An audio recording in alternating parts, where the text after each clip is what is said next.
Today's video will mainly focus on trains running on the Townsend and Gatlinburg Scenic Railway. But before we get into that, I would like to go over a few changes that I've made to this route since the last time y'all have seen it. First up, we have some new buildings that have been added beside the Wares Valley Road.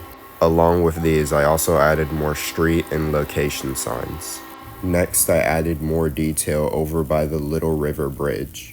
They included this sign, more foliage, slightly more cars, and some power lines. This is most likely one of the most detailed areas I've made in Trainz, and I'm happy with how it's turning out. The second to last new addition is a store on the other side of the road. It's meant to represent this IGA, or the village market, that I saw on my trip to Tennessee earlier this year. I also made sure to include the gas pumps that were on the side of the store too. I tried to do the best that I could to match a photo that I took while I was there, and while the zoom isn't the same, I think I did a pretty decent job. The last major change that I made to the route was extending the trackage. Previously, this is where it ended. Since then, I've added what looks to be someone's driveway and a rural crossing.